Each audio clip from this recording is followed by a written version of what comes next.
Salut les swing dancers, c'est Julien pour Blabla Swing et aujourd'hui j'ai l'immense chance d'être avec Philippe Baudouin et Isabelle Marquis. Bonjour à vous deux, est-ce que vous voulez bien vous présenter rapidement, nous dire un petit peu ce que vous faites? Non, je vais laisser ma femme se présenter d'abord, vas-y. Comment dirais-je, la question la plus difficile pour moi. En fait,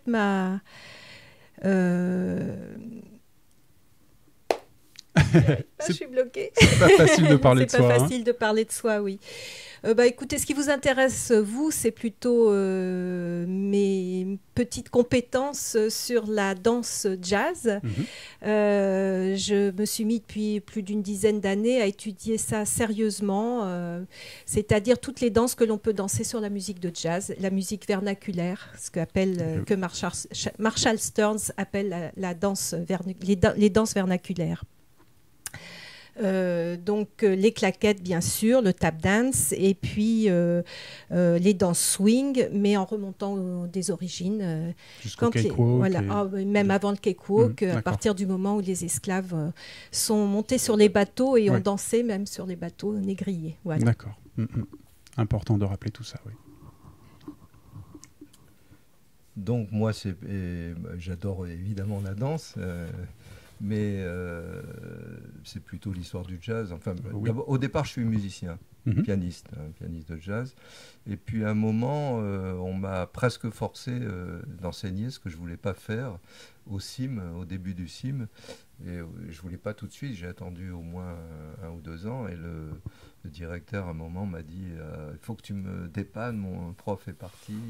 Donc j'ai commencé à le faire. Et puis finalement, ça m'a intéressé. Donc je me suis mis à enseigner à la fois le piano, mais aussi l'histoire du jazz. Ah. Bon, je connaissais un peu, mais je n'étais pas spécialiste, donc je me suis mis à faire des recherches, etc., à acheter plein de bouquins. Là, maintenant, j'en ai, je sais pas, plus de 1500. Oui, alors, pour les auditeurs, je confirme, donc là, on est dans la caverne d'Ali Baba, de Philippe et Isabelle, et je n'ai jamais vu une bibliothèque sur le jazz de manière générale aussi conséquente que ça de ma vie.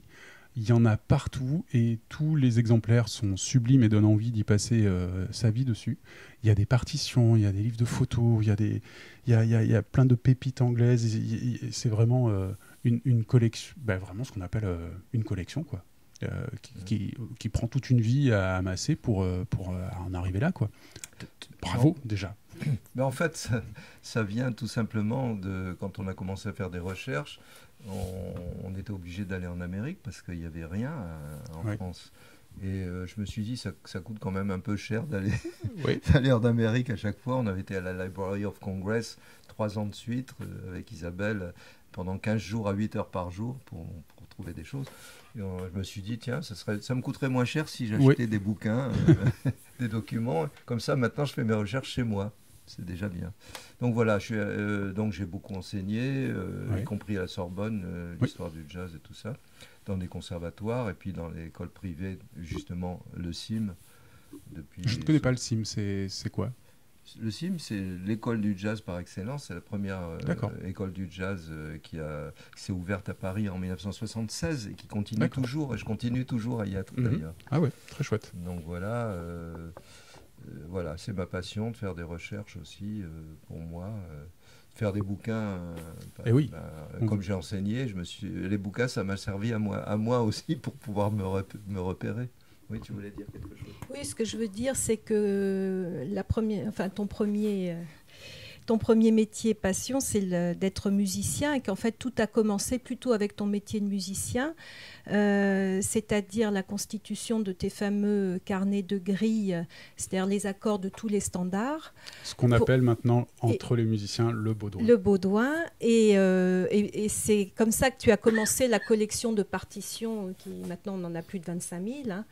Et que donc c'est d'abord le métier de jouer et de musicien qui a commencé, qui a fait que tu es devenu collectionneur.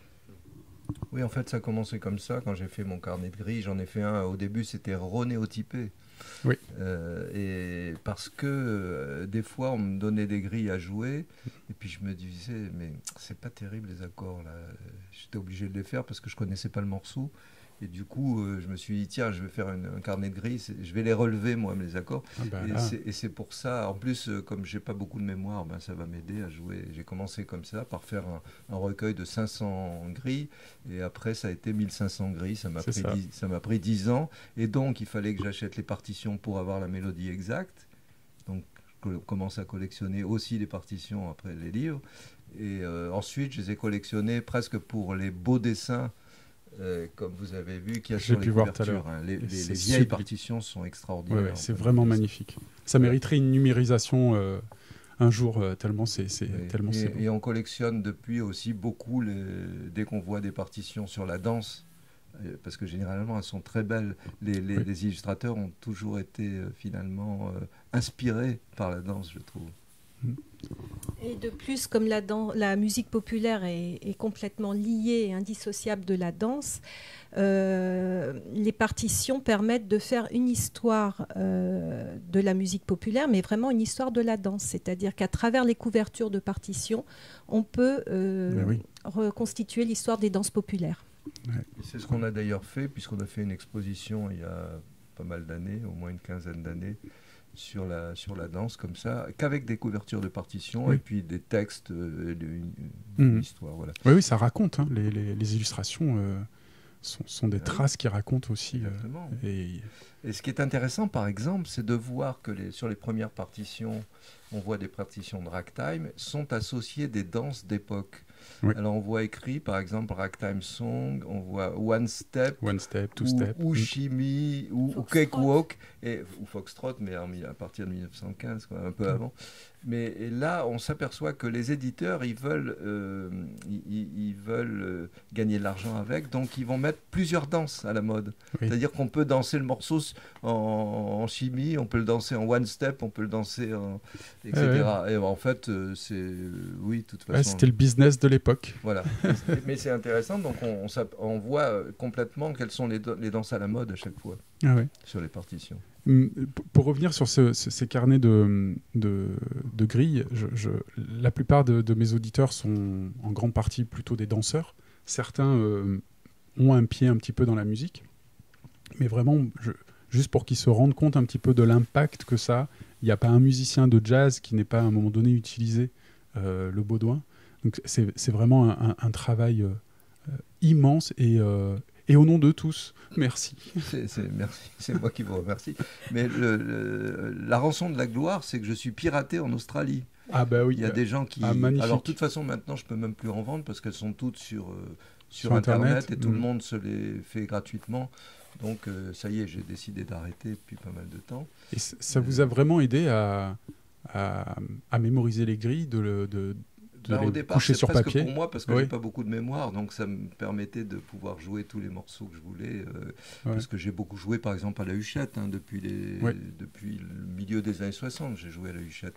À l'époque où on fumait.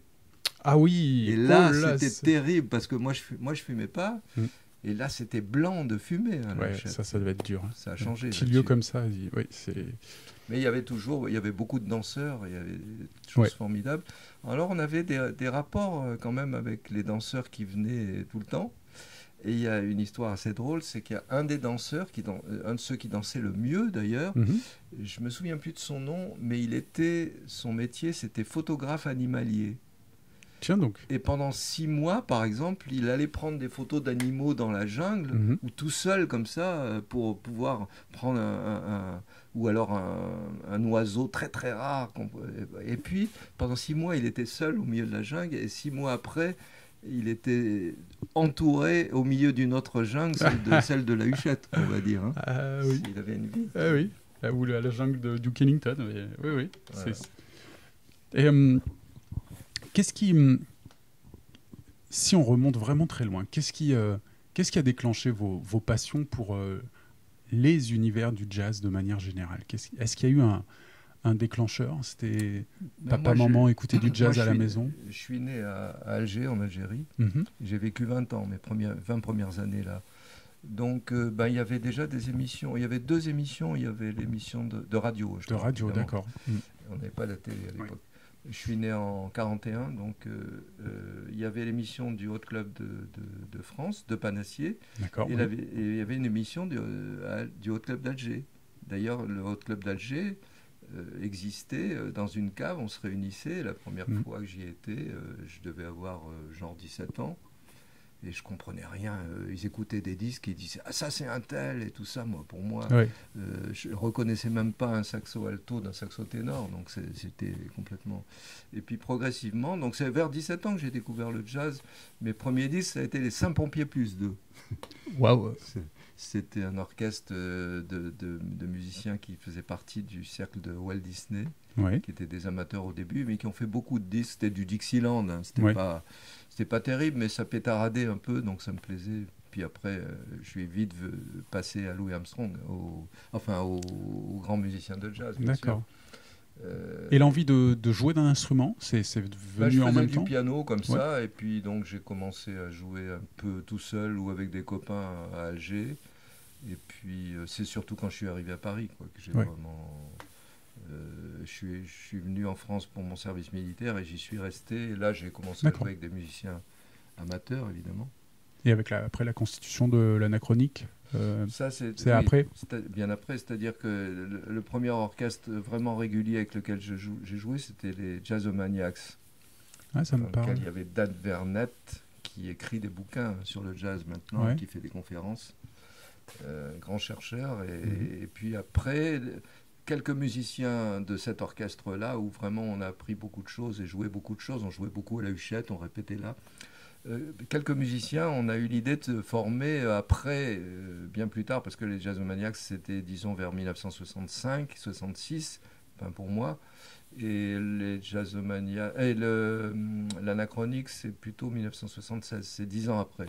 D'accord. Donc ça consistait, comme vous le savez peut-être, à jouer des morceaux de jazz modernes, mais à les jouer d'une manière ancienne.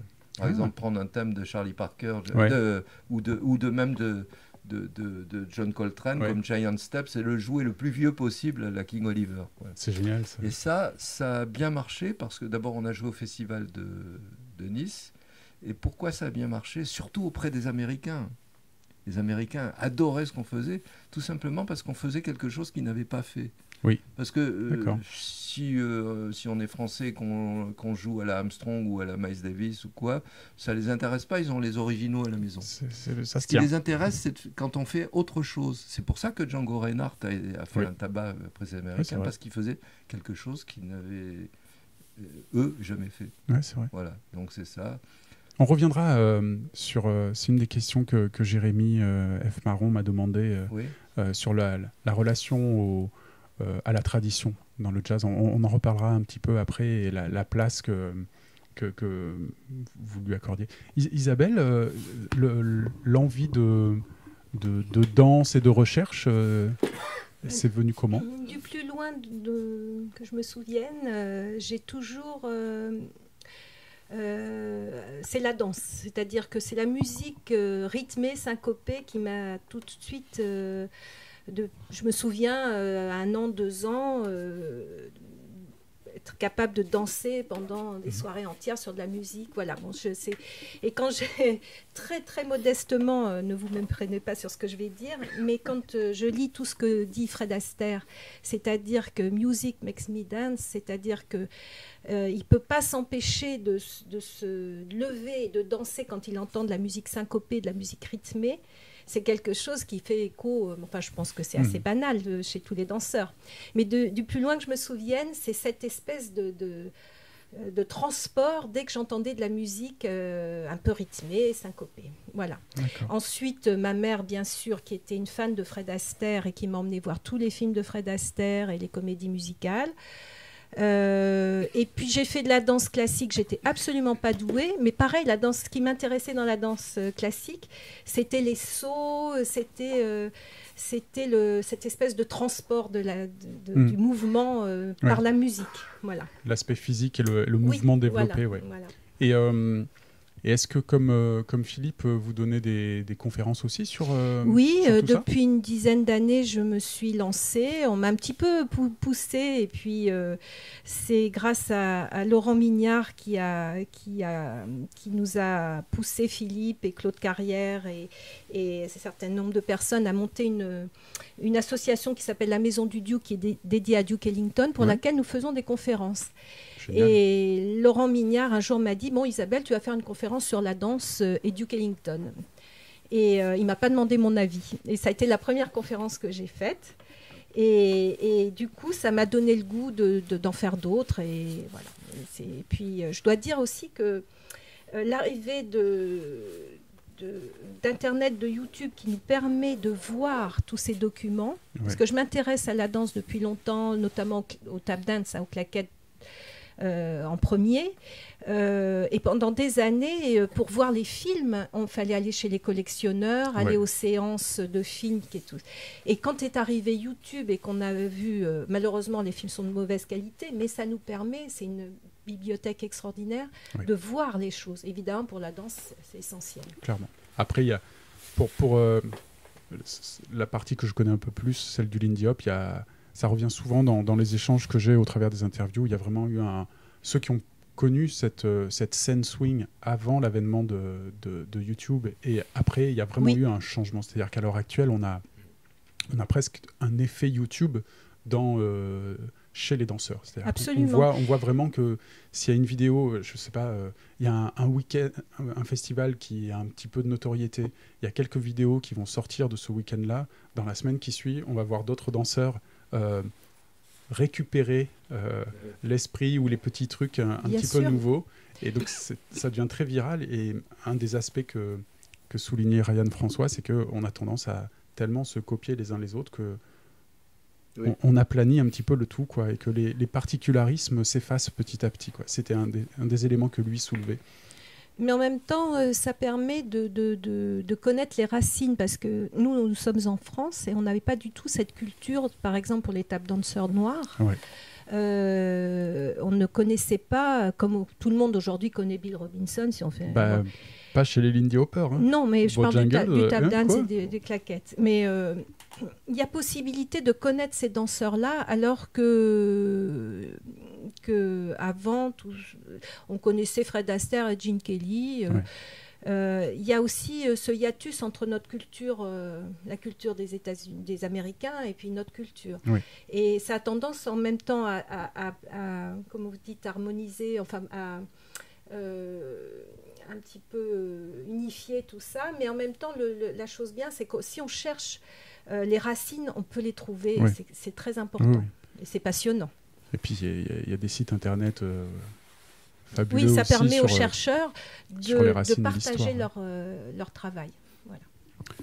Vous aussi, Philippe, les racines, c'est quelque chose qui vous parle? Oui, bien sûr. Juste avant, je voulais dire que j'ai eu la chance d'accompagner des tap dancers aussi noirs américains. Oui. Quand à Nice, notamment, au Festival de Nice, au début des années 80, j'ai accompagné plusieurs tap dancers ensemble, qui s'étaient déjà... Il y avait Jimmy Slide, Buster Brown, et puis c'était les Copacetics, donc il y avait Chuck Green. Voilà. Et puis le quatrième, je ne sais pas si tu as connu Sandman Sims ou... Oui, aussi je crois. Et oui, en plus, c'est-à-dire Jimmy Slide, il a habité pas mal à Paris, on le voyait tout le temps au Méridien, on était copains, tout ça. Et un jour, je l'ai accompagné en concert. Et là, je le regardais faire. Et à un moment, je me suis arrêté de jouer parce que je devenais spectateur. Ah ouais. Je regardais ça, je me suis dit, c'est formidable. Et d'un seul coup, je me dis, mais il faut que je joue. C'est quand même un effet étonnant. C'est la première fois que ça m'est arrivé. Donc voilà, ça, moi j'ai toujours été aussi passionné de voir ces tap dancers. Voilà. Et puis là, en plus, l'échange entre musiciens et danseurs, est d'autant plus fort que le tap dancer devient musicien lui aussi, et par son... Oui. Presque beaucoup de tap dancers m'ont dit qu'ils se considéraient plus comme un musicien en plus, comme un percussionniste, plutôt qu'un danseur en fait. Oui, surtout Jimmy Slide par exemple, c'était le cas. Hein.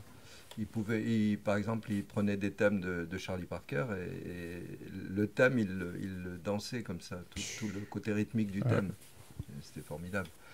Qu'est-ce que je voulais dire Oui, en plus, il y a eu d'autres tap dancers qui sont venus à Paris, par exemple Harold Nicolas, est resté très longtemps à Paris. Ça, par contre, les Nicolas Brothers sont un petit peu référencés dans l'univers des Lindy Hopper, parce que régulièrement, on a des enseignants internationaux qui vont replonger dans le tout le monde les connaît, puis tout le monde connaît le Stormy Weather avec Cab Calloway, et puis les scènes qu'il y a là-dedans. Les escaliers.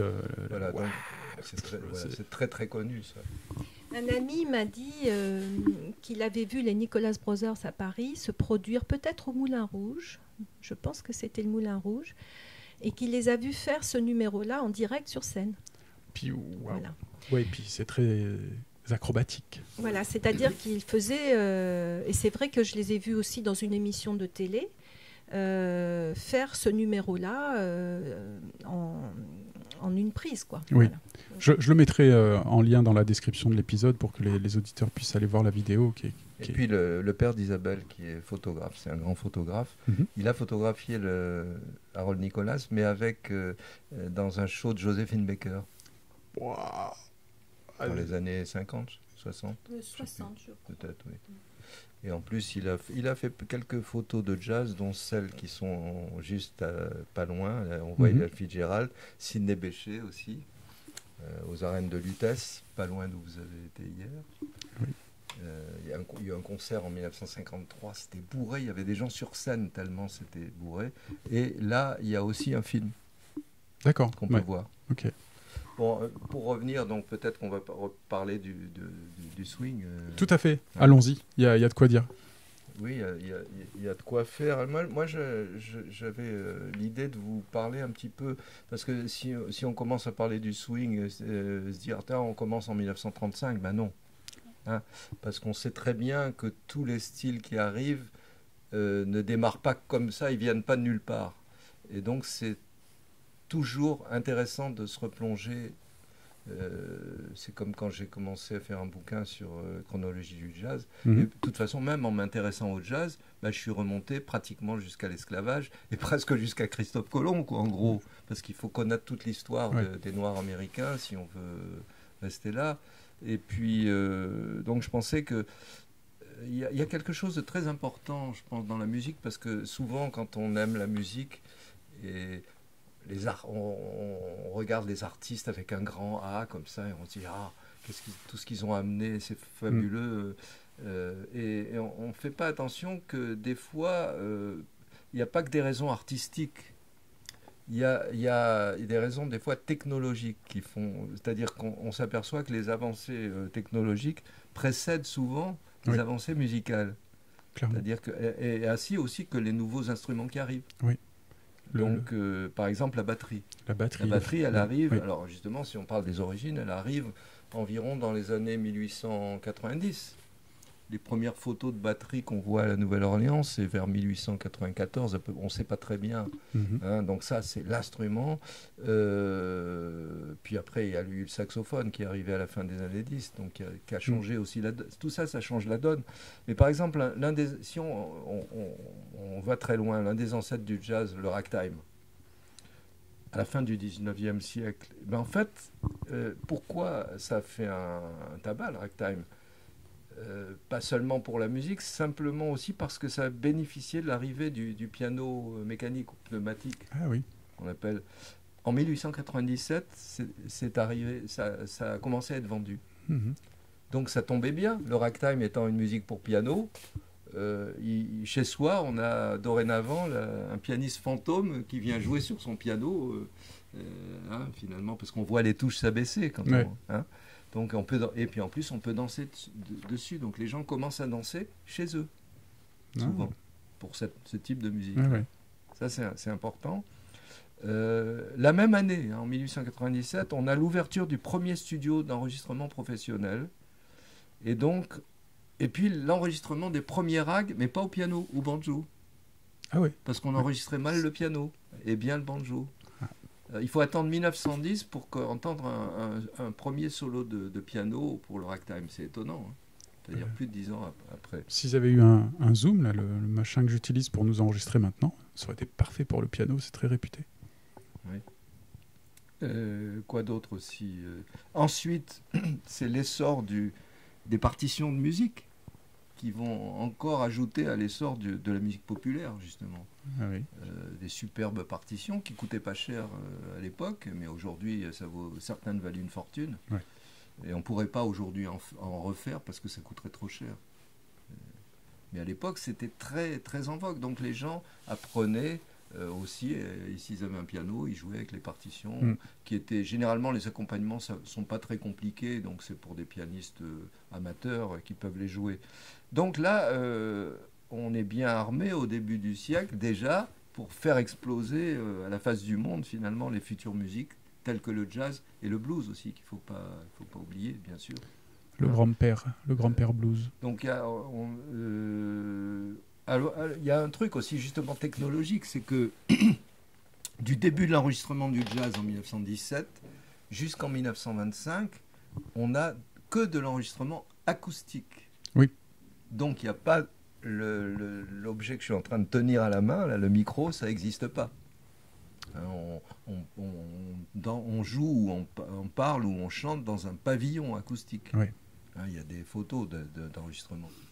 Par exemple, l'enregistrement acoustique ne permet pas d'utiliser la contrebasse à cordes, ni la guitare.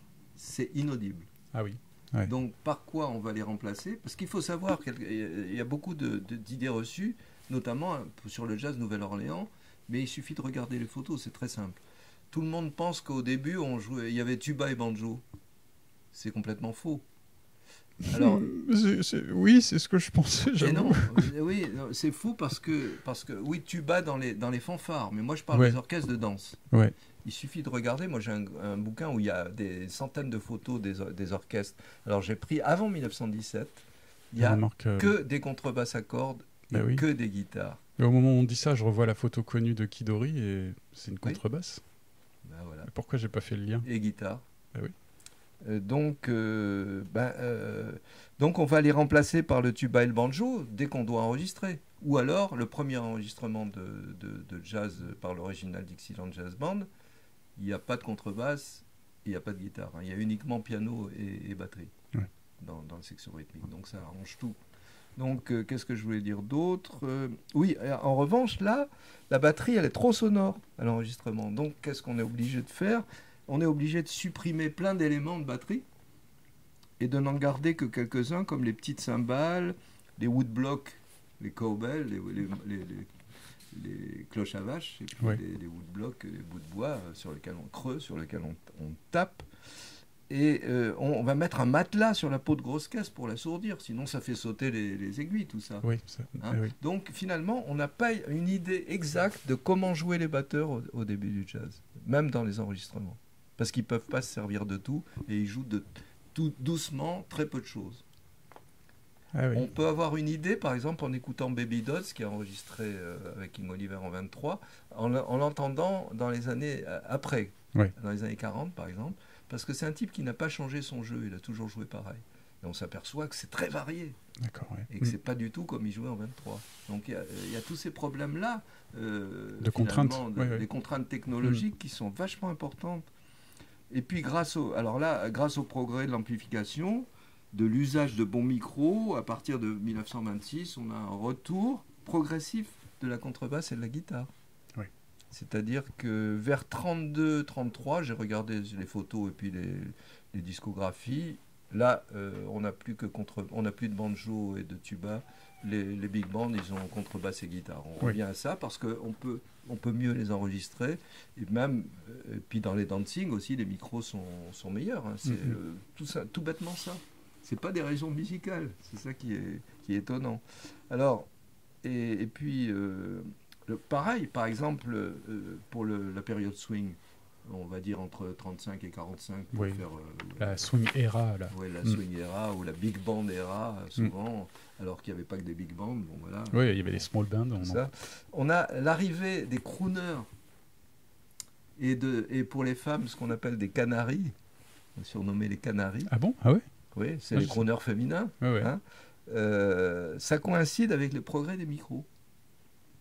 C'est-à-dire Bing Crosby, Frank Sinatra, voilà, ils peuvent chanter parce que c'est pas des gens qui ont des voix très fortes, comme avant les Bessie Smith, qui avaient une voix énorme, qui chantaient sans micro. Certains, les chanteurs d'avant, ils étaient obligés de chanter sans micro, donc d'avoir de la voix. En France aussi, c'est pareil. Donc là, plus besoin d'avoir une voix de stentor pour se faire entendre. On va roucouler dans le micro. C'est le début de ce qu'on a appelé les torch songs aussi, c'est-à-dire des chansons d'amour qu'on murmure à l'oreille finalement. Comment faire une chanson d'amour sans micro? On est obligé de gueuler, on ne peut pas. On peut pas murmurer à l'oreille des gens. Donc c'est le micro qui amène ça. Oui, donc, et par exemple en France, le premier très connu là-dessus, qui se sert d'un micro, c'est Jean Sablon. D'ailleurs, au début, les chanteurs se font engueuler. On dit il ne sait pas chanter ou il n'a pas de voix. Il n'a pas de voix, il est nul, alors qu'avant, les gens, ils avaient de la voix. Donc ça va changer la manière de chanter aussi complètement. Et c'est uniquement pour des raisons technologiques, encore une fois. Clairement. Hein? Qu'est-ce qu'on peut dire? Oui, et puis après, par exemple, à partir vers la fin des années 30, la seconde moitié des années 30, on a l'arrivée de la guitare électrique qui va tout changer. Charlie Christian, tout ça. Oui. Et donc avant, on a des guitaristes dans des big bands qui jouent avec une guitare sèche, non amplifiée. Et le sommet étant le guitariste de Count Basie, Freddie Green, qui n'a jamais amplifié sa guitare. On lui mettait un micro devant. C'est un saint, un type qui ne prend jamais de chorus. Ah oui, un jazzman qui ne prend pas de chorus, mais c'est un saint. Tout le monde veut prendre des chorus. Et puis, il est assez... Enfin, c'est plutôt les musiciens qui connaissent la place de Freddie Green dans tout ça, mais il est considéré comme un grand guitariste sans avoir jamais pratiquement pris de chorus. Alors moi, ce que je disais, c'est qu'il a fait dans sa vie, il a fait des milliards de ching ching ching, comme ça, ching ching ching ching.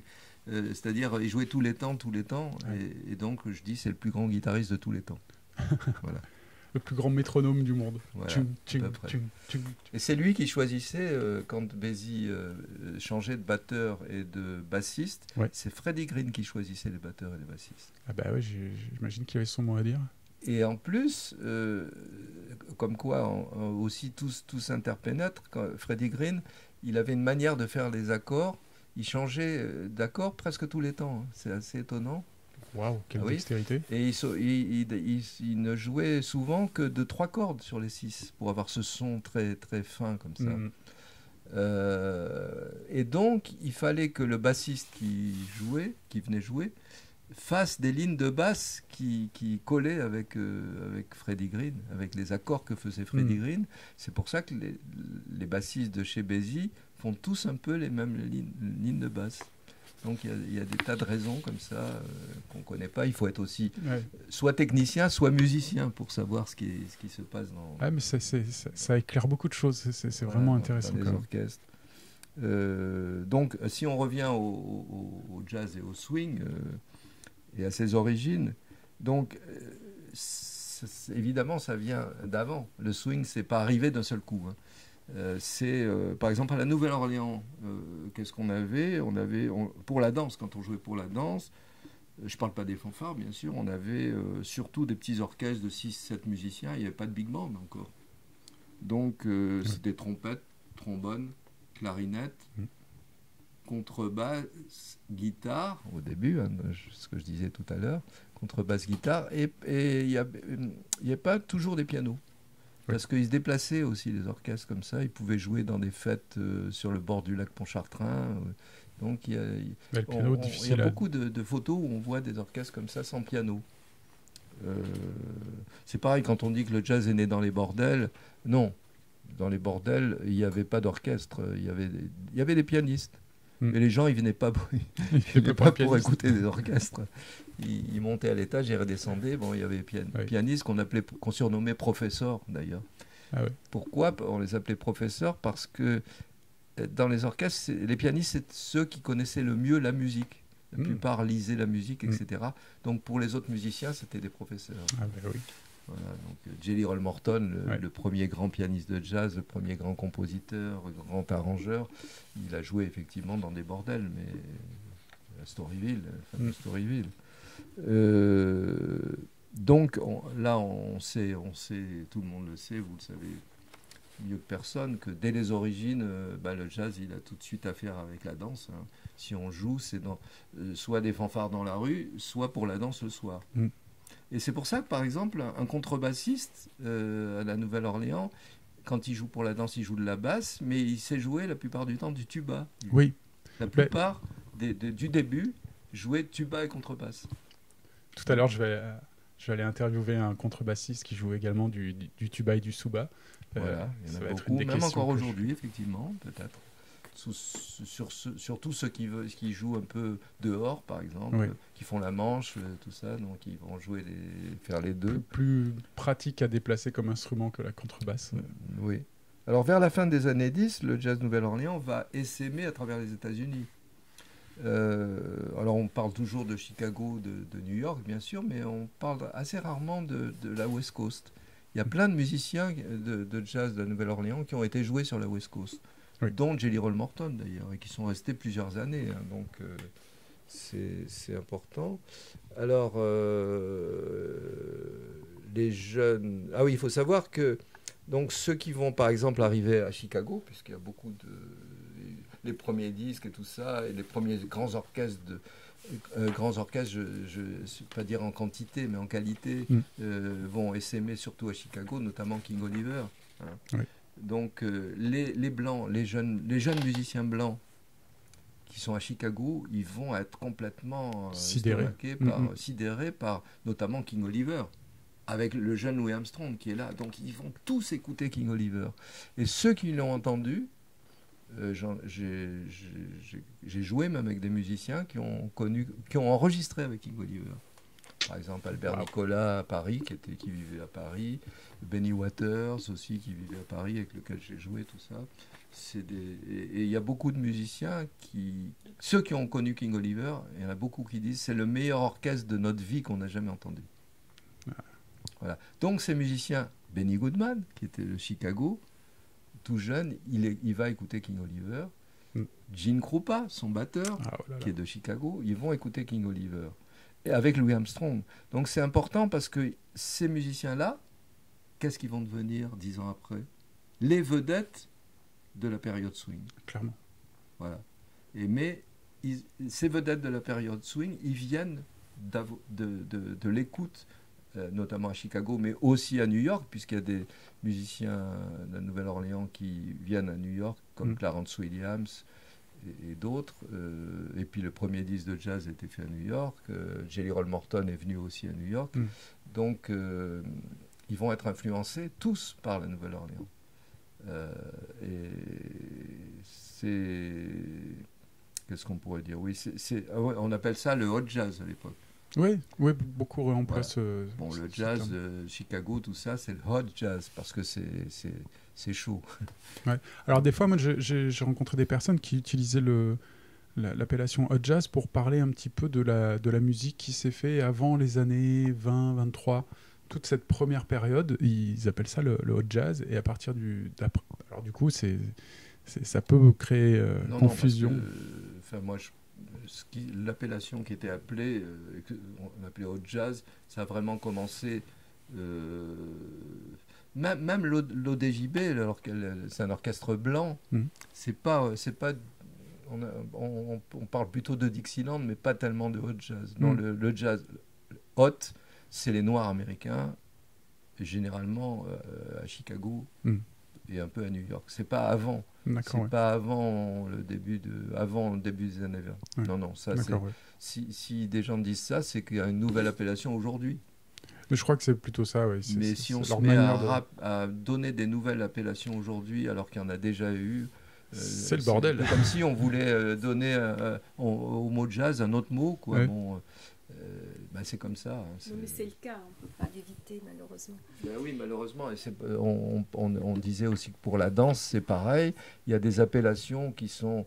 que je trouve pas bien, tout simplement parce que ça va occasionner des confusions, notamment on parlait de la danse blues.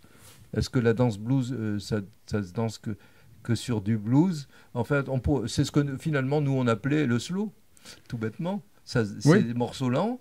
Et je me souviens très bien, par exemple, à la Huchette, quand les gens voulaient draguer, le type qui voulait draguer une fille, il venait vers l'orchestre, il nous disait presque à l'oreille, vous pouvez pas nous jouer un blues?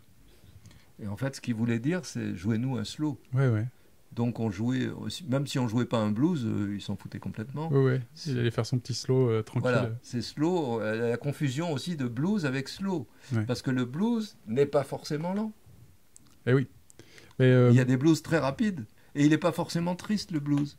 Si on écoute par exemple Louis Jordan, que vous connaissez, qui est les danseurs adorent aussi, c'est formidable. Très rhythm and blues, qui a influencé le rhythm and blues et le rock. Ensuite, Bill Haley a repris des trucs. Louis Jordan, il chante plein de blues rapides et drôles. Donc vous voyez que finalement, dans l'esprit des gens, le blues, c'est lent et triste. Globalement, il y a un côté comme ça. Mais en plus, cette danse, c'est un petit peu la dernière qui a éclos là récemment.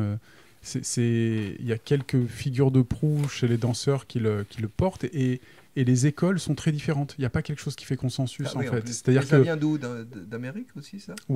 Si je dis pas de bêtises, c'est plutôt Steven Mitchell qui a été le porte-étendard de ça. On a des restes vidéo de Spirit Moves, une vidéo de 54 qui a été tournée à la Savoy, au Savoy Ballroom, exactement, voilà, par une russophone sur le terrain. Et dans cette vidéo, qui sert comme référence à beaucoup de swing dancers, il y a des petits passages de solo blues où on voit les danseurs, notamment Al Means à un moment donné, faire vraiment ce qu'on est en train de nous d'appeler du slow dance, quoi.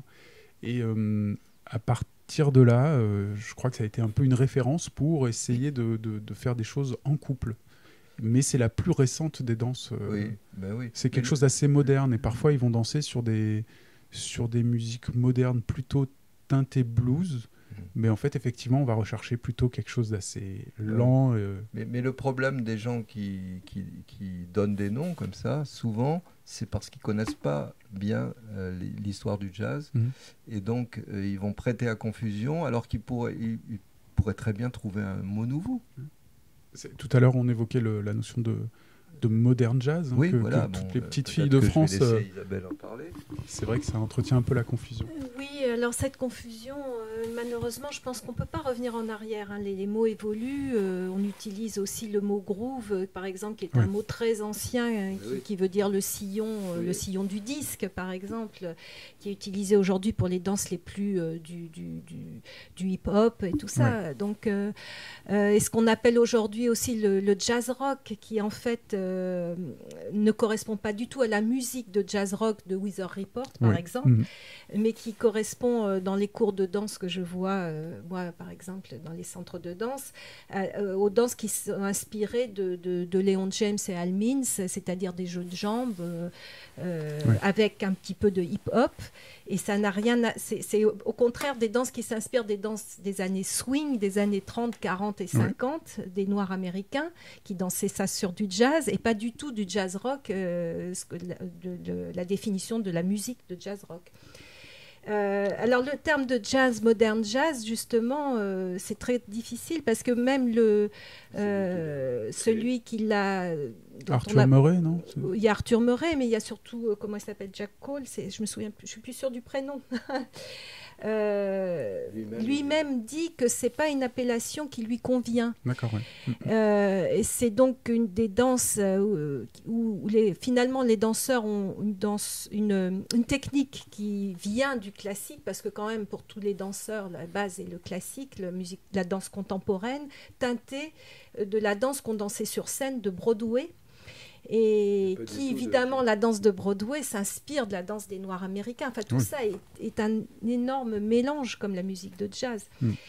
Mais bon, ces histoires d'appellation, je pense que c'est un peu se battre contre des moulins à vent. On peut pas. Oui. Voilà. Alors le blues aussi, il y a quand même un aspect, c'est-à-dire que le blues, on dansait le boogie. Hein.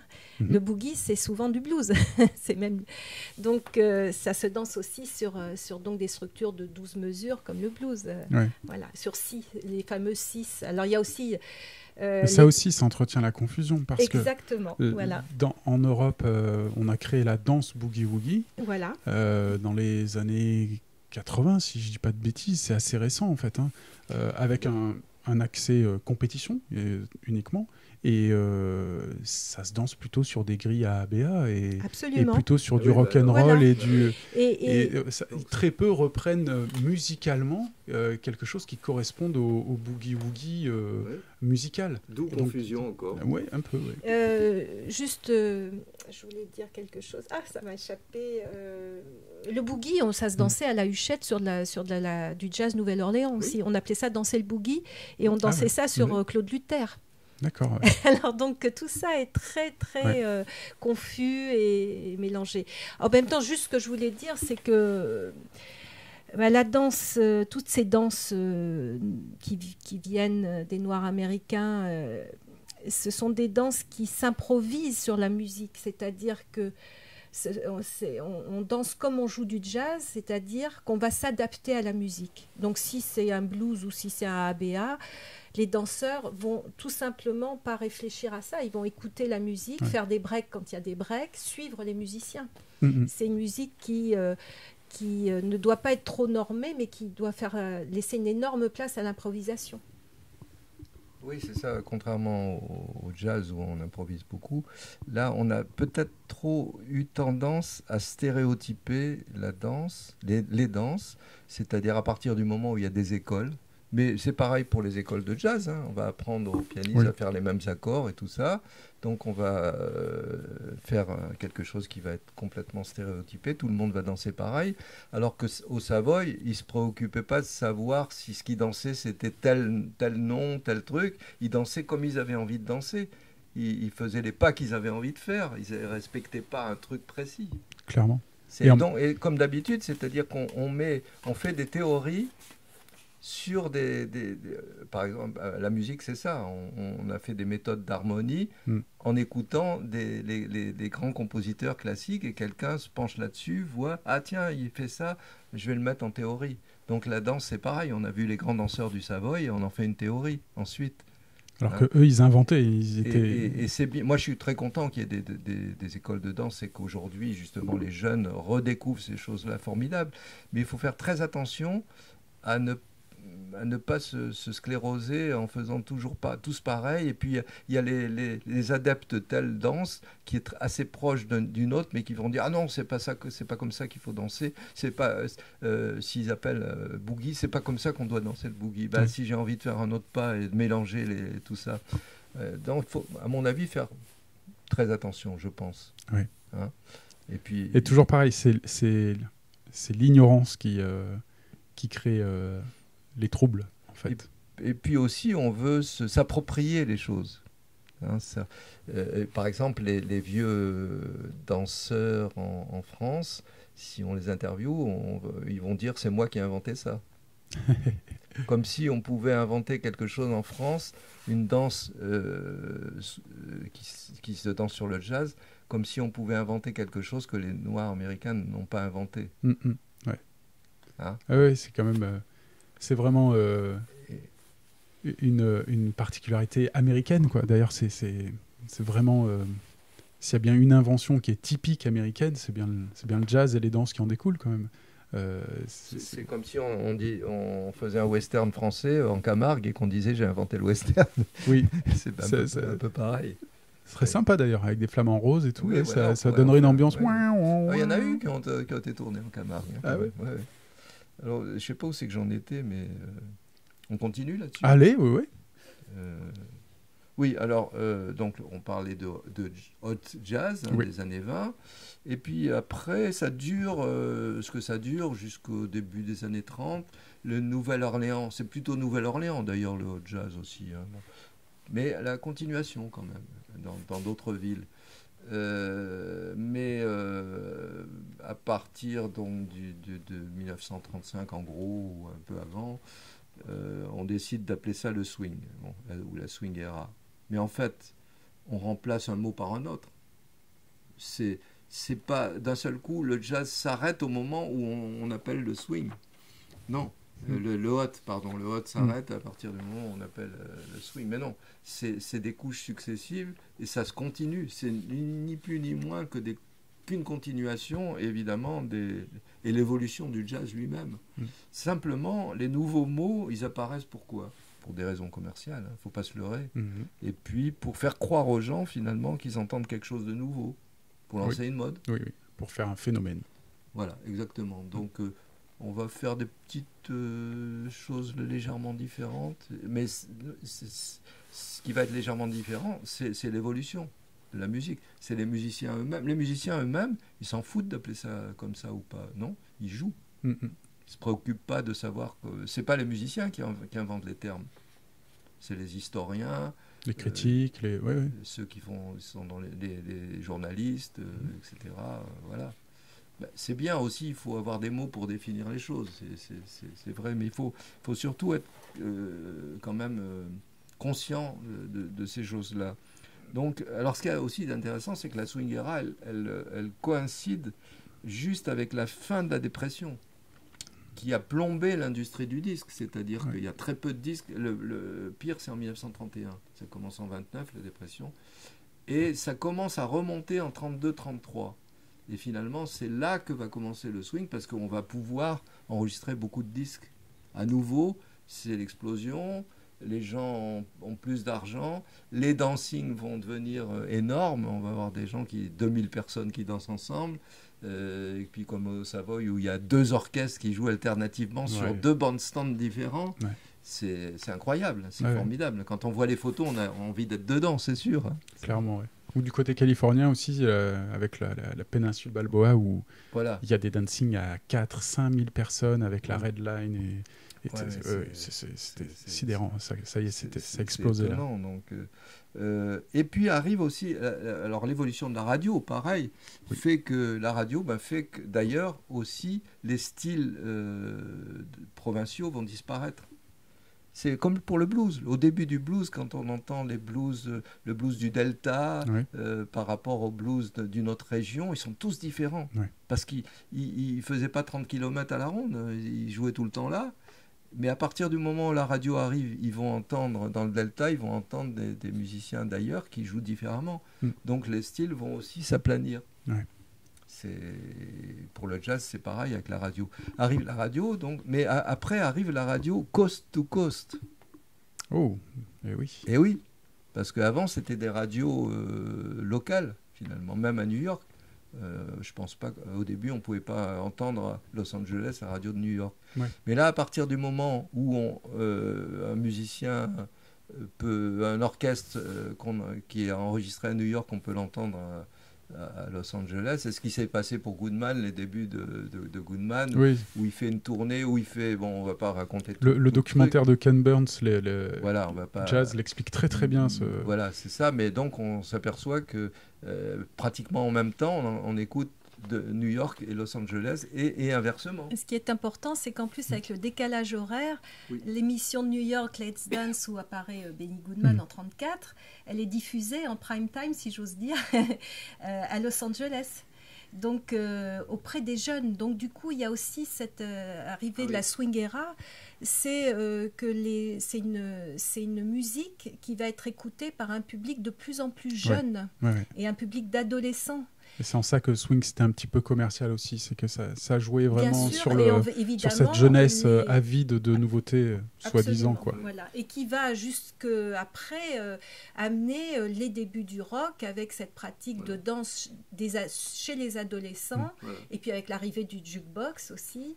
Et donc là on passe d'une pratique du temps de la prohibition où les adultes allaient dans des juke joints, dans des clubs plus ou moins caché, voilà, où on pouvait boire de l'alcool de contrebande, et tout d'un coup à des dancing qui se veulent très, très propres, très, très chic. Et puis donc le public va changer. Et puis après, ce public qui va se rajeunir de plus en plus. Ouais. Oui, mais il y a aussi par exemple le Cotton Club. Au Cotton Club, c'était cher, donc ne rentraient que des gens qui avaient du pognon et pas les jeunes non plus. Hein. Et que les blancs. Et que les blancs, oui. Les blancs étaient dans le public et les noirs, sur scène. Ouais. Mais donc ça, c'est effectivement important, les jeunes, parce que pourquoi peut-être c'est à cause de ça aussi que la swing era, ça a été ces 10 ans-là, entre 35 et 45, ont été les seules années où la musique la plus populaire, c'était le jazz. Oui. Il n'y a jamais eu ça ailleurs. Même si, par exemple, pour le revival du jazz Nouvelle-Orléans, par exemple en France, on pense au phénomène Sidney Bechet, quand même, qui devient une grosse vedette en France, qui vend 1 million d'exemplaires, on lui donne un disque d'or à l'Olympia, et là, les fans cassent les fauteuils. C'est-à-dire que c'est 10 ans avant qu'on casse les fauteuils pour Gilbert Bécaud et ensuite pour Johnny Hallyday.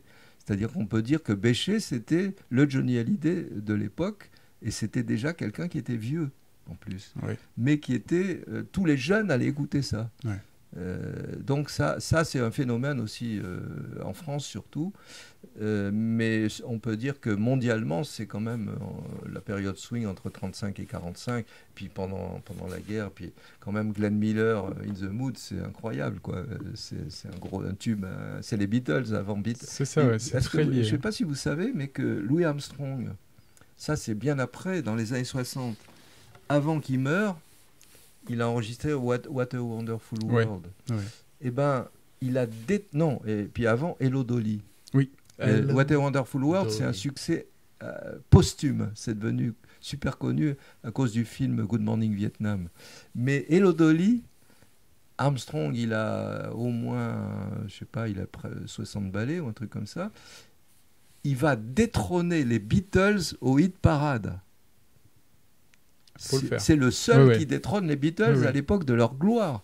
C'est-à-dire que même les orchestres américains, c'est les seuls non-américains qui ont réussi à être au hit parade. Oui. Hein. En pleine période du rock, un vieux mec trompettiste et chanteur avec la voix éraillé, il va détrôner les Beatles. Lèvres défoncées. C'est incroyable.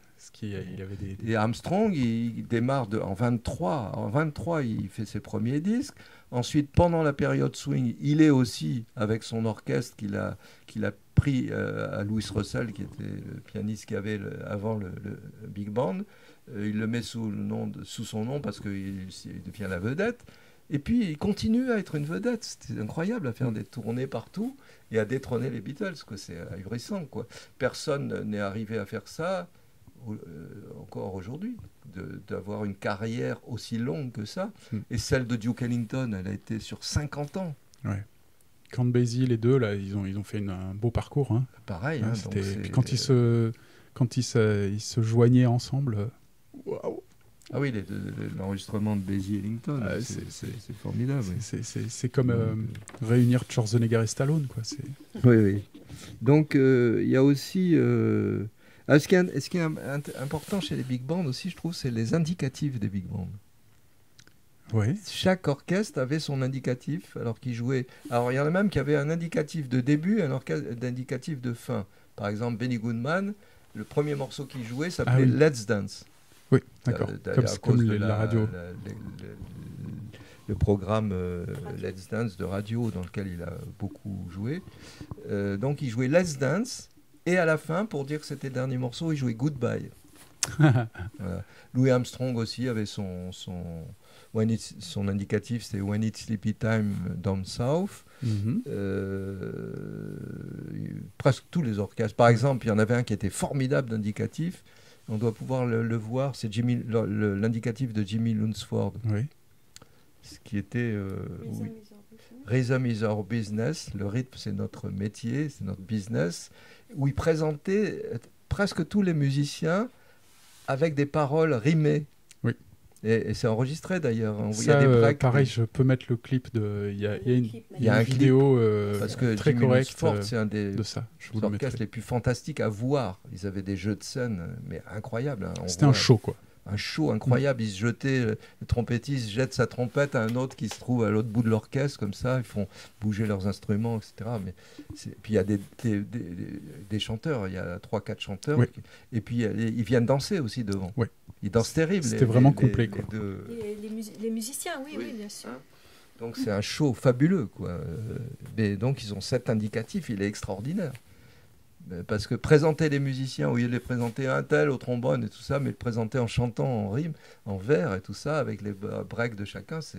Oui, avec toutes les possibilités du spectacle. Quoi. C'est génial. Alors ce qu'ils avaient aussi, c'était que dans chaque big band, pratiquement, ils faisaient des petites formations à l'intérieur. Oui. D'ailleurs, c'était peut-être pour reposer les autres musiciens.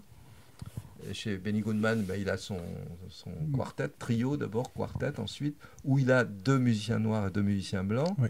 Donc il a eu du courage de faire ça, parce que c'est un des premiers orchestres blancs. Moi j'ai toujours lu que c'était le premier, justement. Il y a eu d'autres choses quand même avant, et notamment dans les enregistrements. Hein. D'accord. Après, c'est peut-être le premier qui a une telle notoriété, qui a osé franchir ce pas-là. On va dire ça. Excuse-moi, il me semble que tu as oublié de parler aussi quand même d'un orchestre hyper important et d'une personnalité très importante qui est Fletcher Henderson. Mais j'ai pas parlé encore. J'ai pas encore parlé des orchestres. Oui. Mais en fait, ce que je voulais dire, c'est que donc ils ont tous un petit orchestre. Par exemple, Tommy Dorsey, il a son Clambake 7. Ouais. Où il joue avec donc 7, et il joue des morceaux Dixieland. Souvent, il jouait des morceaux très différents de ce qu'il jouait d'habitude avec le big band. Et ça plaisait aussi aux gens. Alors bien sûr, si on parle maintenant des grands orchestres les plus connus, je viens de m'apercevoir, d'ailleurs, il faut parler tout de suite de Fletcher Henderson, orchestre noir, mais je me rappelais plus. Fletcher Henderson a fait son premier disque sous son nom en 1921. Ouais. C'est incroyable. Oui. C'est-à-dire avant King Oliver, 2 ans avant King Oliver. Donc Fletcher Henderson, malheureusement, c'était un très bon chef d'orchestre pour recruter les meilleurs musiciens, mais c'était un mauvais manager et homme d'affaires, très mauvais. Et c'est dommage parce que il a réussi à avoir. D'abord, il a engagé en 24, il engage Louis Armstrong. Il le fait venir de Chicago. Ça va changer la face du groupe. Et on peut dire que Louis Armstrong, dans sa valise, il emmène le swing. C'est lui qui invente pratiquement le swing. On va dire le swing, la notion du swing, hein, bien sûr. Le swing moderne, finalement. Hein, puis plus tard, des tout le monde le copie. Après, les arrangeurs, ils se mettent. L'arrangeur de Fletcher Henderson, Don Redman, il demande à encore un grand homme, des phrases comme ça. Il les note. Et il les arrange à 4 saxes. Hein, et tout le phrasé, tous les autres musiciens, notamment Coleman Hawkins, l'inventeur du saxophone, pratiquement le deuxième inventeur du saxophone après Adolphe Sax, il est chez Fletcher Henderson. Donc Fletcher Henderson, il est à la base de tout. C'est colossal. Du big band, et notamment, évidemment, quand arrive le swing, lui, il est pas au top. Il dit sous son big band. Et Benny Goodman, qui est dingue de l'orchestre de Fletcher Henderson et dingue des arrangements de Fletcher Henderson, il l'engage dans son orchestre comme arrangeur. Et d'ailleurs, les arrangements de Fletcher vont être parmi les plus connus de King Porter Stomp, Blue Skies, qu'est-ce qu'il y a d'autre déjà? Il y en a plein d'autres. Hein. Et ça va faire il les enregistre. Et parfois, il le fait jouer dans son orchestre, dans des petites formations, par exemple au Carnegie Hall. Il joue un moment, il est au piano. Mais il avait beaucoup de respect pour Fletcher Henderson. Et Duke Ellington aussi. Duke Ellington dit que pour lui, le grand ancêtre, c'est lui, et il le respectait beaucoup, et tous les autres. Tout vient de là. Heureusement, il a fait beaucoup d'enregistrements. Ce qui est étonnant, moi je me suis amusé à écouter par ordre chronologique comme ça, avant Armstrong. Il ne faut pas oublier que c'est un orchestre de noirs, mais new-yorkais. Et les new-yorkais, avant l'arrivée d'Armstrong, les noirs, ils ne swingaient pas. Il suffit d'écouter les disques. Avant Armstrong, ça ne swingue pas. Armstrong arrive, là il y a un flottement, ils sont tétanisés par Armstrong, c'est Armstrong swing. Et dès qu'il s'en va, tout le monde se met à swinguer, quoi, en gros. C'est ce qui se raconte. C'est vraiment Armstrong. Il est, par exemple, quand on dit les souvenirs de Rex Stewart, qui a remplacé Armstrong chez Fletcher Henderson, qui était comme ça tout peureux de remplacer Armstrong. Bien sûr, Il dit c'était mon idole à New York. Je passais des heures devant chez lui pour essayer de le voir. Il disait je m'habillais comme lui et il disait même je dormais comme lui. Et il y a une anecdote peut-être qu'on peut raconter parce qu'elle est quand même très drôle. Je ne sais pas si c'est un des musiciens de Fletcher Henderson qui raconte qu'il était à la répé quand Armstrong est arrivé en 24 à New York. Armstrong, il arrive pour prendre la place du trompettiste, donc ils font une répé. Et les musiciens de New York le regardent comme ça un peu bizarrement parce qu'il n'était pas bien habillé, il n'était pas la mode de New York. Il arrivait pratiquement, c'était un bouseux, il arrivait de la Nouvelle-Orléans par Chicago, alors là c'était un peu mieux, mais il n'était pas bien habillé, les gens, et les musiciens le regardent comme ça, d'un petit air rigolard, comme ça. Il commence à répéter. Et à un moment, tous les musiciens se mettent à jouer pianissimo, et Armstrong, il joue fortissimo, dans un arrangement comme ça. Donc l'orchestre s'arrête, et les musiciens, alors là, ils rigolent de plus en plus. On sent qu'ils se disent dans leur tête, mais pourquoi Fletcher, ils ont engagé ce mec-là qui vient de Chicago, alors qu'il y en a 50 des trompettistes qui jouent mieux et qui savent lire la musique. Oui. Et donc Fletcher Henderson, il dit, mais qu'est-ce qui se passe, Louis, t'as pas marqué que c'était pianissimo? Il dit, non, moi j'ai marqué qu'il faut jouer fort. Ah bon? Alors, il vient voir la partition, Fletcher Henderson, et qu'est-ce qu'il y avait sur la partition? Il y avait PP, c'est-à-dire pianissimo. Et non, c'est marqué pianissimo, il dit Armstrong. Et Armstrong, il dit, ah bon? Je croyais que ça voulait dire plein poumon. Ça, on a traduit, c'est-à-dire plenty pound. On peut le traduire par plein poumon. Là, tous les musiciens éclatent de rire, se foutent de lui complètement. Ce Pecknow qui est nul, qui ne sait pas lire, il faut renvoie-le tout de suite à la Nouvelle-Orléans direct, sans passer par Chicago, quoi, en gros. Et donc, Fletcher Henderson, qui voit que ça tourne mal, et qui savait que c'était un super soliste, dit, bon, ok, tu joues plus, là, on va faire un arrangement, puis quand je te dis, on va faire un blues. Et quand je te dis, je te fais signe et tu prends un chorus. Parce qu'il savait que ça allait mettre tout le monde d'accord. Armstrong, qui s'était quand même rendu compte qu'il se faisait charrier par les musiciens, donc vexé, au moment où il dit prends un chorus, il se met à prendre un chorus, paraît-il, extraordinaire. Parce qu'il avait 10 ans d'avance, hein, lui. Il était au-dessus de tout le monde. Et là, à la fin du morceau, tous les musiciens sont venus, ils ont pu rigoler et ils lui ont serré la main, ils l'ont pris dans ses bras. Et à partir de là, c'est devenu la vedette dans l'orchestre. Et à partir de là, lui qui était mal habillé, tous les musiciens se sont mis à s'habiller comme lui. C'est-à-dire qu'il avait des brodequins de policiers, par exemple. Et la mode, ça a été les brodequins de policiers, parce qu'Armstrong s'habillait comme ça. Tu voulais dire quelque chose? Je pense que Lil Hardin, la pianiste, a eu quand sa première femme, a eu beaucoup d'influence sur lui, et notamment l'a aidé à bien s'habiller, à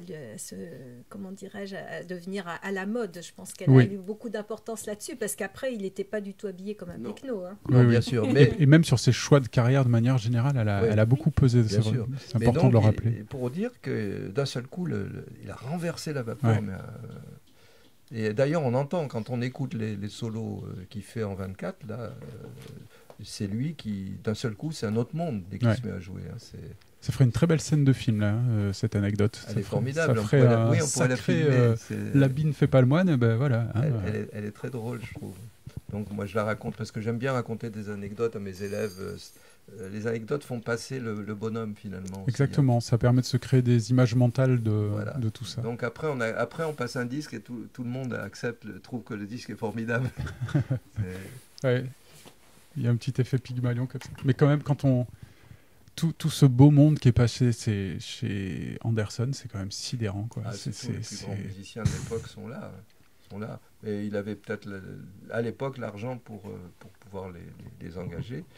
Mais donc il faut savoir que finalement aussi une chose, c'est que dans tous ces grands orchestres, il y avait des grands solistes qui étaient charismatiques. Et la plupart de ces grands solistes-là, par exemple Goodman, les solistes charismatiques, c'était Harry James et Gene Krupa. Qu'est-ce qu'ils vont faire? Ils vont partir de chez Goodman pour faire leurs orchestres. Faire leurs propres orchestres, oui. Hein, tous ces musiciens-là, donc qu'est-ce que je vais noter? Artichaut, Buddy Rich. Oui, voilà, oui, c'est ça. Oui, il y a évidemment. Lester Young chez Count Basie. Oui, mais Lester Young, il n'a pas fait son big band. Mais Lionel Hampton. Ouais. Chez Goodman, il s'en va, il forme son big band. Cap Calloway, il était parti aussi d'un big band qui s'appelait les Missourians, qui était un big band qui est... Oui, parce qu'il ne faut pas oublier ces fameux orchestres qu'on pourrait dire de province, les territory bands. Oui, d'accord. C'était des orchestres, en fait, ça pouvait être dans des grandes villes quand même, mais tout ce qui n'était pas, on va dire, New York, Chicago... et puis Los Angeles et tout ça, c'était des orchestres de province. D'accord. Donc peut-être pas Kansas City, parce qu'il y avait quand même Kansas City. Justement, si aussi. On peut dire que Basie, il vient de l'orchestre de Benny Moten, et que c'était un territory bounce. C'est ça qui est très intéressant, justement. Donc chez Benny Moten, Basie va former son orchestre en prenant d'ailleurs au départ des musiciens de chez Benny Moten. Il y a des fois où ils emmènent les musiciens avec eux, s'ils se fâchent avec leur chef d'orchestre. Et puis, par exemple, les chanteurs, ça va être pareil. Sinatra, il chante avec Harry James et avec... Tommy Dorsey, non? Tommy Dorsey, voilà. Tommy Dorsey d'abord, Harry James. Et il va faire ça sous son nom ensuite. Et Sinatra, il était musicien aussi dans l'orchestre de Tommy Dorsey? Non, il fait que chanteur. D'accord. Et la Fitzgerald, qui est chez Chick Webb, qui est découverte par Chick Webb, elle va après devenir... chez tout le monde. Sous son nom. D'ailleurs, quand Chick Webb meurt, elle prend la direction de l'orchestre de Chick Webb. Et elle enregistre des disques. Alors évidemment, il faut parler, et Chick Webb, c'est peut-être le plus grand. Si on parle de danse et de jazz, c'est Chick Webb. C'était l'orchestre préféré de Frankie Manning, en tout cas. Oui, c'est normal, c'est l'orchestre du Savoy, il jouait pour les danseurs, et en plus, tous les batteurs qui l'ont entendu à l'époque, donc c'était un nain contrefait, quand on voit la photo où il est à côté de la Fitzgerald, il a la moitié de la Fitzgerald. Oui, je crois qu'il était atteint de polio, je crois. Oui, il est mort très jeune. Il avait une malformation. On appelle ça une tuberculose osseuse. Ah voilà, c'est ça. Oui.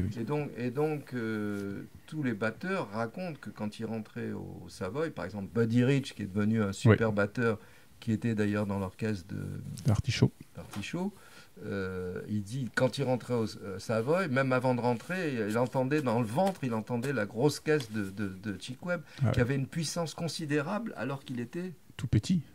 Finalement, on peut le comparer à, je dis aujourd'hui, à Petrucciani au piano. Oui, il y a Petrucciani qui est pareil, qui était comme ça, tout petit, et qui avait un problème. Quand il jouait du piano, il avait une puissance incroyable. Et il avait la chance d'avoir des grandes mains aussi, par contre.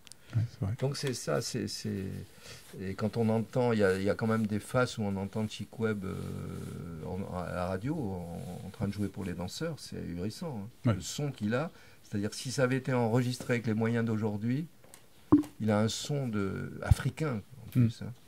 Et Art Blakey s'est inspiré. Il faut savoir que même les musiciens modernes comme Art Blakey, comme Buddy Rich, sont tous inspirés de Chick Webb. Ils viennent tous de là. Donc Chick Webb, il avait aussi un petit orchestre à l'intérieur qui s'appelait les Little Chicks. Et il y a des enregistrements. Alors c'est la rythmique plus clarinette et flûte. Uniquement clarinette et flûte. Alors ça, il y a Sweet Sue, par exemple. La flûte, très très rare dans les orchestres swing. C'est très difficile. Il s'appelait Wayman Carver, il jouait aussi de la clare. D'accord. Et du sax, je pense, dans l'orchestre. Et il faut écouter ça. Il y a Sweet Sue, il y a quelques morceaux qui ont été enregistrés. C'est assez marrant. Qu'est-ce qu'on peut dire encore Oui, puis évidemment, ce que vous connaissez par cœur, c'est toutes les batailles d'orchestre. Oui, la fameuse... surtout au Savoy, où Chick Webb a été quand même défait par Count Basie, je crois. Alors, bon, c'est difficile de savoir ce qui s'est vraiment passé parce que toutes ces histoires du Savoy, d'abord, c'est chacun sa vérité, chacun son histoire. Ouais. Et puis, enfin, je pense quand même que Chick Webb était là, donc c'était le roi du Savoy. Et que quand Count Basie est arrivé, Count Basie a apporté quelque chose de différent et de nouveau. Oui. Et que le jazz est allé quand même dans cette direction-là. Voilà, avec même Lester Young, qui a eu une énorme influence de l'orchestre de Basie. Et je pense que donc, effectivement, il y a eu quand même quelque chose de cet ordre-là que Chick Webb a été détrôné par Basie, même si certains danseurs disent, finalement, moi, ce soir-là, je trouve que Chick Webb l'a emporté. Ouais. Voilà.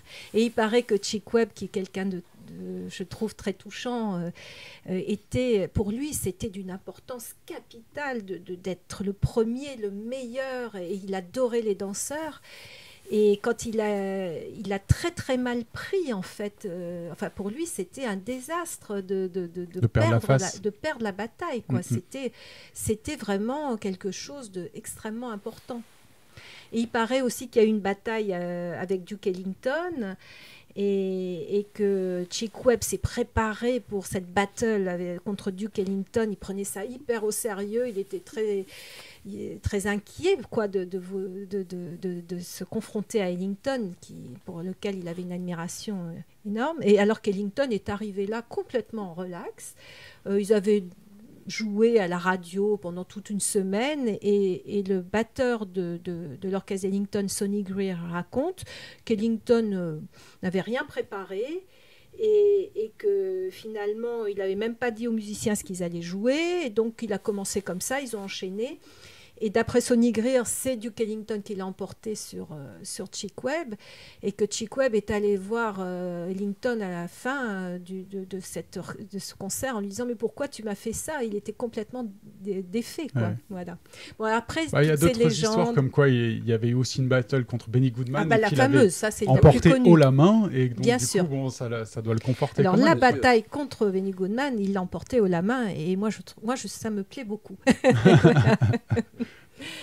Mais c'est quoi là, quand Benny Goodman, après avoir joué je ne sais plus où, va rencontrer une bataille après le fameux concert de 1938 à Carnegie Hall, où Benny Goodman donc a fait ce concert qui est la première fois qu'un orchestre jazz accède à ce lieu. Et, pas tout à fait. Non, c'est pas la première fois, Philippe va vous le dire. Oui, il paraît que Benny Goodman raconte qu'avec ses musiciens, ils sont allés au Savoy pour assister à la battle de, je crois, c'est Chick Webb et contre qui? Il faut que je retrouve. Voilà. Et ils sont allés directement du concert de Carnegie Hall au Savoy. Ah oui. En fait, il y a des musiciens noirs américains qui ont joué au Carnegie Hall en 1900, je vais dire à peu près en 1915. C'est Jim Europe, celui qui est venu. Ils ont joué avec les musiciens du Clef Club. Ils ont joué déjà à Carnegie Hall. C'est étonnant. Hein. Ouais. Alors, on fait toujours de la pub pour dire c'est le premier, puis on s'aperçoit qu'il y a souvent des choses qui ont été faites avant.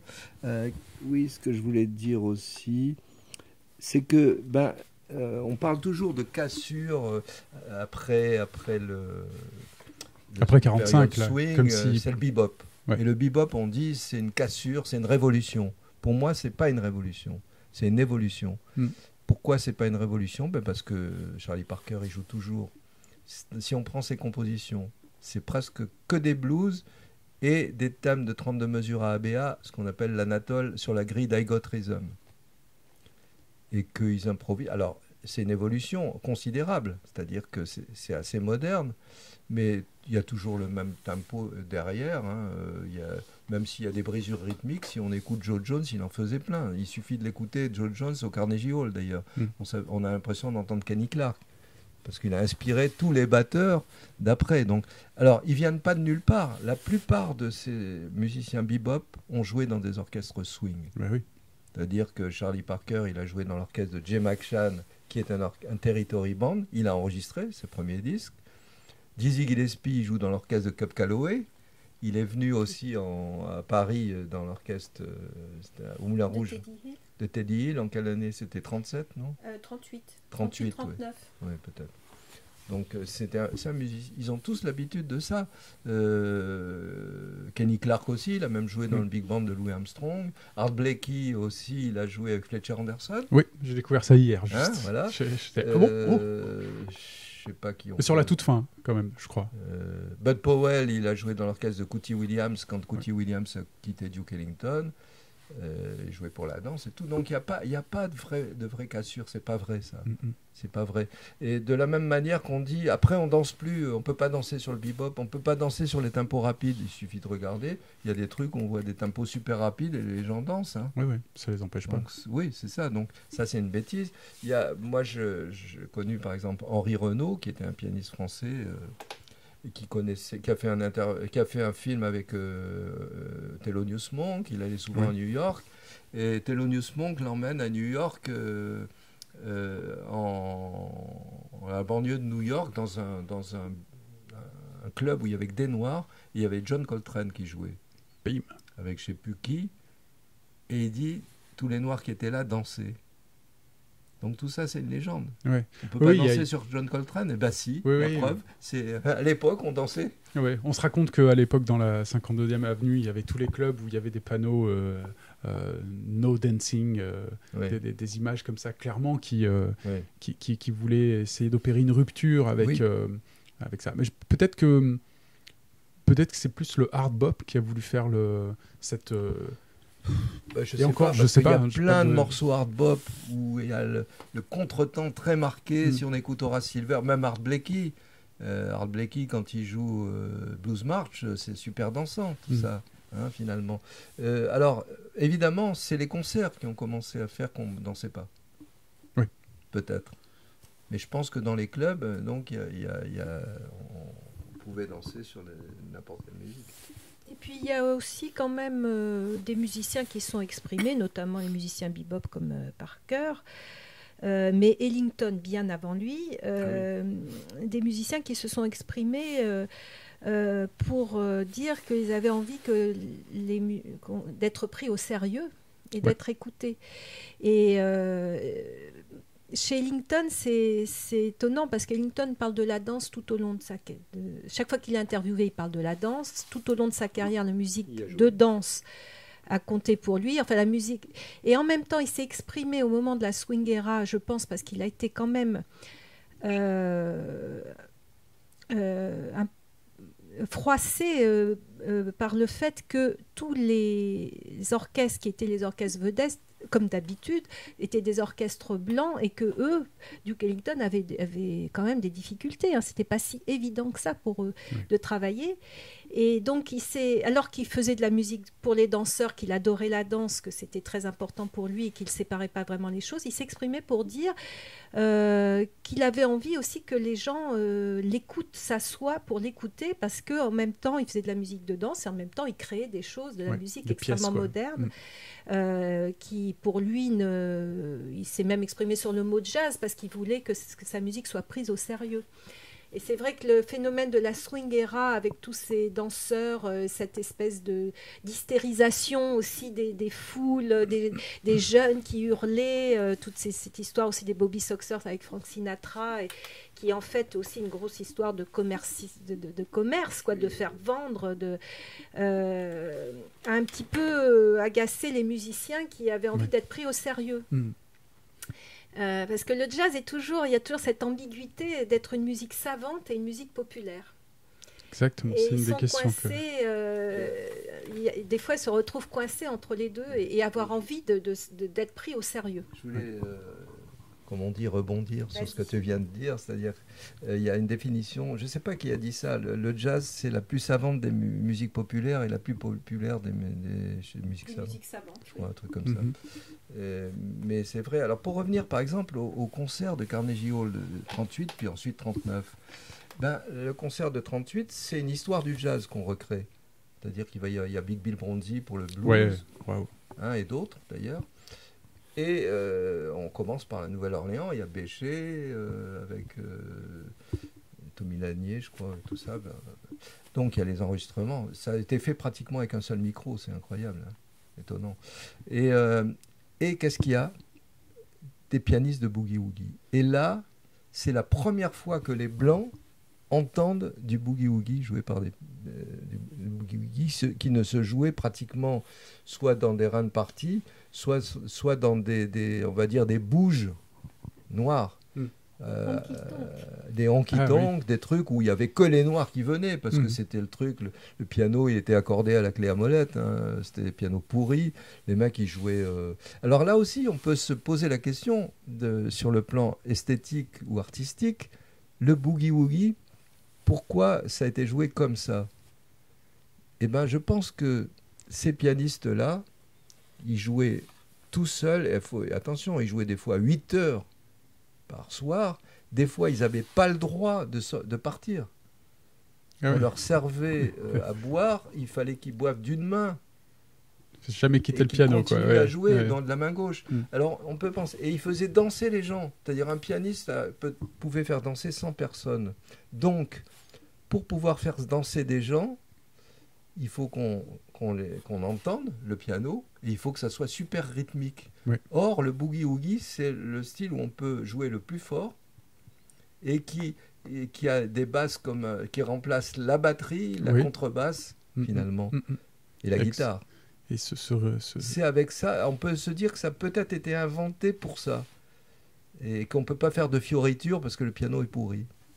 Alors, moi je crois que c'est le style qui correspond complètement au milieu dans lequel on est, où les gens en plus gueulent, sont bourrés, font plus de bruit que le pianiste, évidemment, donc, donc on peut penser. Alors donc là en 38, alors heureusement on a quand même ça, on l'entend. Il y a aussi le chanteur qui a influencé le rock, là, Joe Turner. Big Joe Turner. Big Joe Turner, c'est incroyable, hein. Il a une voix d'une puissance. Kansas City, lui aussi, shouters, je crois. Hein, il vient de Kansas City aussi. Oui, c'est-à-dire qu'il jouait avec Pete Johnson, qui l'accompagne là, dans un bar.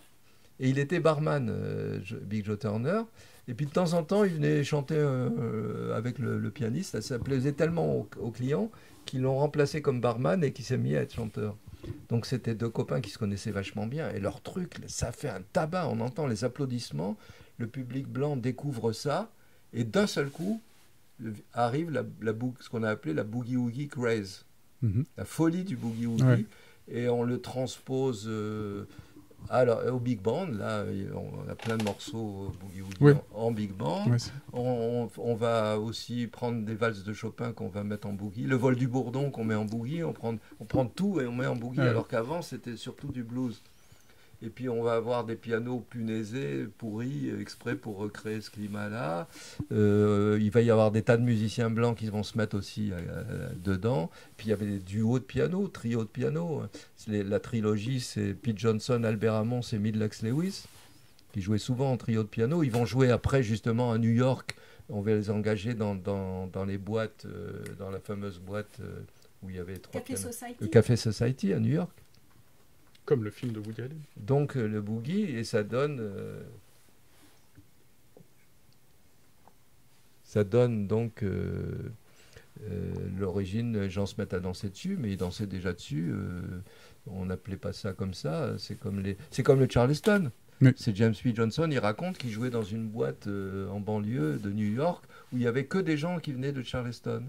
Et il les voyait danser. Et ils avaient un certain rythme, et ce rythme, ça devait être celui de pap, pam, qu'on a appelé le rythme du Charleston. Et lui, il a composé le morceau de Charleston, le morceau fameux. James P. Johnson. D'ailleurs, il ne l'a pas enregistré. Il l'a enregistré en piano roll, en rouleau de piano seulement. C'est très bizarre, ça. Il a dû se faire du blé avec ça, parce que c'est le symbole des années 20, puis c'est le symbole du Charleston, des morceaux de Charleston. Donc le Charleston était dansé bien avant par les Noirs, que ça arrive, c'est arrivé 5 ans après à Broadway. Oui, d'accord, ouais. Voilà, comme toutes les danses qui arrivent à Broadway, alors qu'elles sont des Noirs qui sont dansés avant. Et pour terminer cette conversation, je voudrais faire écho et remercier aussi Jérémy F. Marron qui m'a aidé à préparer quelques questions. Et là, je vais me faire l'écho de ces questions. Il me faisait remarquer que dans une interview, vous disiez que le métier a beaucoup changé. Si vous étiez jeune aujourd'hui, vous ne le feriez peut-être pas parce que c'était plus dur. Et du coup, Jérémy se demandait si le métier et les conditions de musicien ont vraiment tant changé que ça aujourd'hui. Je pense que ça a beaucoup changé, certainement. Ouais. Et je ne sais pas si je me souviens plus d'avoir dit que je ne referais pas le métier si c'était aujourd'hui. Déjà, je ne referais peut-être pas parce que moi, j'ai pas de bagage technique. Beaucoup, j'ai fait que 2-3 ans de piano classique. Et quand je vois les musiciens aujourd'hui, ils sont presque tous premier prix de conservatoire. Donc je serais très effrayé si je n'avais pas eu le même bagage de refaire le métier. Je ne pourrais pas même parce qu'il y a des gens qui jouent des choses extrêmement difficiles aujourd'hui, mais y compris d'ailleurs dans le jazz. Moi, j'aime bien tous les types de jazz, hein, généralement. Hein. Je ne suis pas capable de jouer tous les types de jazz, mais je n'ai pas d'œillère là-dessus. Donc oui, ça a beaucoup changé, tout simplement. D'abord, on gagne certainement 2 fois moins qu'avant. Maintenant, mais j'ai vu ça à New York, j'étais étonné. J'ai vu des super musiciens à New York qui jouaient dans des bistrots en faisant la manche. Hein. Moi, je savais qu'il y avait de la manche, mais des super musiciens, je ne pensais pas. Bon. Donc en France, c'est aussi ça. C'est-à-dire que les jeunes musiciens aujourd'hui ont l'habitude de faire ce qu'ils font, des choses qu'on n'aurait pas fait à l'époque, nous. Ouais. Parce qu'on était confortable, on va dire, hein, pour employer un mot pratiquement anglais. C'est-à-dire on nous engageait, on ne demandait rien, on n'avait pas en plus à écrire à tout le monde, on n'avait pas à démarcher, ouais. À démarcher, par exemple, 6 mois à l'avance pour jouer un seul soir. Non, les clubs, avant, c'était minimum 1 semaine quand on jouait. D'accord, ouais. Et puis, on demandait des fois 3 Et puis on en avait plein, il y avait plein de clubs, donc on pouvait jouer. Alors j'ai même fait la manche aussi, ça ne nous empêchait pas de faire la manche et de gagner beaucoup en faisant la manche. Mais je pense qu'il y a ça, hein, qu'il y a de moins en moins d'endroits où jouer et de plus en plus de musiciens, de plus en plus de jeunes musiciens. Moi je ne peux pas suivre. Hein. Là, maintenant, il y a plus de 80% de musiciens, quand on me dit leur nom, je ne sais pas qui c'est. Ouais. Ouais, c'est vrai que ça c'est... Donc bravo pour ceux qui continuent parce que franchement je pense que c'est beaucoup plus difficile aujourd'hui. D'accord. Deuxième question concernait la transmission et votre volonté indéfectible à vouloir être un passeur et ça... Voilà, ça vient d'où ça? Et est-ce que il y a toujours la flamme de cette transmission? Oui, toujours parce que je continue à enseigner au CIM et puis aussi à l'école arpège, mais pas tous les jours. Hein, je fais, j'ai toujours envie, ne serait-ce que pour de rencontrer des jeunes, pour être toujours au contact avec les jeunes, parce que c'est vachement intéressant. Les générations changent aussi. Et je vois que les jeunes, peut-être ont moins de connaissances au début où j'enseignais aussi, mais les gens qui arrivaient là, ils connaissaient le jazz. C'était des amateurs de jazz. Ouais. Aujourd'hui, c'est des gens qui viennent apprendre le jazz, mais souvent qui ne connaissent pas le jazz. Ce n'est pas un problème. Hein. Mais je trouve qu'il y a une ouverture d'esprit beaucoup plus grande aujourd'hui. Personnellement. Et si j'ai commencé à écrire des choses, déjà c'est à la fois pour mes élèves et pour moi, pour avoir des choses que j'ai pas à écrire tout le temps et pour réfléchir, pour mettre des choses claires au propre, pour pas avoir les dire d'une manière qui serait un peu plus difficile. Et en même temps, ça m'a servi aussi pour me rendre les idées claires à moi-même. Et puis après, bon, j'ai fait un bouquin sur l'histoire du jazz une chronologie du jazz, parce que ça m'intéressait de le faire. J'avais même commencé à le faire 10 ans avant, et c'était trop long. Je n'aurais jamais trouvé un éditeur pour le faire. Du coup, je l'ai un peu réduit et je l'ai fait. Donc, je fais ça parce que ça me passionne de le faire. C'est-à-dire que je suis quelqu'un de feignant, mais pas pour ce qui me passionne. Donc, quand il y a pas mal de choses qui me passionnent, ça marche. Ça donne du cœur à l'ouvrage, oui. Et donc, la dernière question de Jérémy concerne plus la place du jazz traditionnel dans la grande famille jazz et le mépris qu'il peut y avoir parfois entre différents styles de jazz. Vous avez confondé l'Anachronic Jazz Band qui justement s'amusait, vous en avez parlé en début de conversation, qui s'amusait à reprendre des thèmes plus modernes, plutôt bop, version jazz trad. Et donc, il se demandait quelle importance vous accordez-vous au jazz traditionnel, on va dire ça comme ça. Ben moi, j'ai commencé par là, hein, donc je n'ai jamais renié ça. C'est-à-dire qu'aujourd'hui, j'aime autant, vu que je suis pianiste, j'aime autant Jelly Roll Morton, qui est le premier grand pianiste. Je l'aime même encore plus qu'avant, parce que j'ai découvert des choses fabuleuses et j'ai pu analyser. J'aime autant ça que Bill Evans. Ouais. Je l'aimais pas sur le même plan parce qu'ils ne sont pas de la même époque, mais je renie pas ce que j'ai aimé avant. Et puis, alors, je suis étonné qu'on me parle de mépris. Alors, je pensais qu'aujourd'hui, c'était un peu passé, ce genre de choses. À mon époque, oui, il y avait ça parce qu'il y avait toujours les batailles entre les amateurs de jazz ancien et de jazz moderne qui a été amené par Panassier en France. Donc il y a eu des coupures entre les amateurs et les professionnels et les musiciens. Mais c'est une chose aujourd'hui qui a beaucoup passé quand même. Je pense que les musiciens aujourd'hui ne sont plus trop dans le mépris, quoi. Puis, justement, j'ai constaté par exemple avec certains orchestres comme le Umlaut Jazz Band, ils commencent à être bien identifiés chez les danseurs aussi. C'est des jeunes et qui au départ sortent du CNSM, qui sont des super musiciens, super lecteurs et qui, je pense, jouent du jazz contemporain. Et un jour, il y en a un qui a écouté Fletcher Henderson et qui a trouvé ça formidable. Ouais. Et qui s'est dit, tiens, je vais décortiquer ce truc-là. Il s'est mis à relever des arrangements, puis il en a relevé plein, après d'autres orchestres de la même époque. Il a trouvé ça super, et il s'est dit, tiens, il faudrait que je les fasse jouer. Et il a monté un orchestre avec ses copains, et ça aurait pas pu se faire à mon époque. Ouais. Donc, il n'y avait pas de gens qui jouaient du jazz contemporain qui auraient joué du jazz traditionnel en trouvant que c'est bien à l'époque. Et inversement, évidemment. Hein. Alors, c'est quand on a fait l'Anachronique, justement, pour nous, ça a été formidable parce que c'était une manière de casser les barrières. Clairement. Parce que il a fallu d'abord trouver des musiciens qui connaissent très bien les deux styles, qui sont capables de jouer du vieux style et qui connaissent les morceaux plus modernes. En moderne, aujourd'hui, Charlie Parker, c'est plus moderne. Mais on est quand même... quand on a refondé l'Anachronique, on a été vers des morceaux plus modernes aussi.